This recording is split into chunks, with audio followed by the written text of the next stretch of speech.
Hello folks, my name is Cole and this is the 14th video in the UP1 final exam study guide. Today we're going to talk about impulse. So last time we talked about linear momentum, and I told you guys that linear momentum is a measure of like how much force something would exert on something else if it was to collide with it. And now we're going to find that actual like force, and that is impulse, which is what we're talking about today.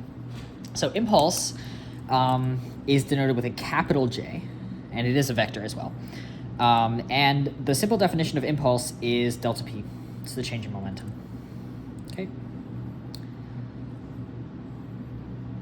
So change in momentum is obviously momentum initial, MVI, momentum final minus momentum initial, MVF minus MVI. And because it's just the change in momentum, it's going to have the same units as momentum, so impulse is going to be in Newton seconds as well. So this is the main definition of impulse, but now we have to talk about like how we kind of use it, because it's not always super intuitive when we can use impulse and why it's helpful. So we can use impulse to figure out a bunch of things. First of all, there are multiple equations for impulse. This one is the equation that has to do with the change in momentum. There's also one that has to do with the average force. So I promised that we could tell kind of like how much force is exerted on an object with impulse, and we can do that. So the exact equation is that the impulse, J, is equal to the change in momentum, P, which is equal to the integral of the force exerted times, or dt. So the time that it takes the force to be exerted. And this integral is going to be taken from like T naught to Tf. So what that means is that if I have a force vector, F1 or Fx, I should say, Fy, Fz,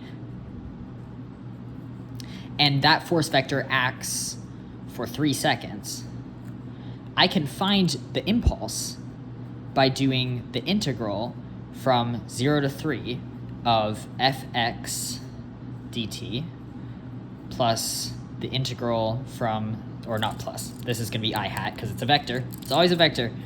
I hat plus the integral from 0 to 3 of Fy dt j hat plus the integral from 0 to 3 of Fz dt k hat.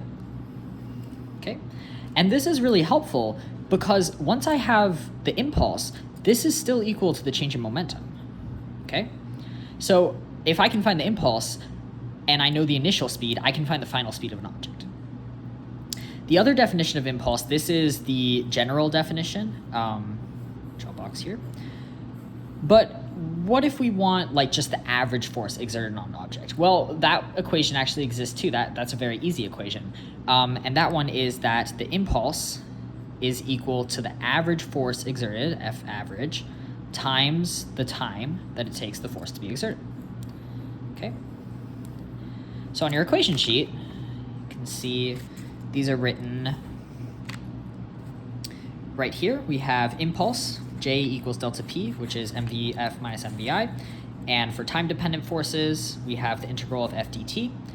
And for an average force, F average times delta T is equal to delta P, which is equal to impulse. So it's kind of like a circular set of equations. J is equal to delta P, which is equal to F average times delta T, which is equal to J.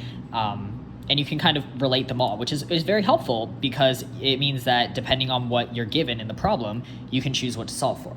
So an example of a problem that uses impulse is like a ball hitting a wall. So let's say that this ball is 1 kilogram. It's a very heavy ball. And it's moving at 10 meters per second. Okay? And it impacts this wall for, let's say the time of impact is 0.5 seconds. It's a little long, but it's a bouncy ball, let's say. And let's say it bounces off of the wall in the opposite direction at 8 meters per second. Okay? Can we find the average force exerted on the ball by the wall? Well, we can with impulse, because impulse is F average times delta t, which is the change in momentum. We don't know F average, but we do know the time of collision. That's this 0.5 seconds. And we do know the change in momentum. We can calculate it. So let's do that. Delta P is going to be Pf minus Pi. Let's define some axes.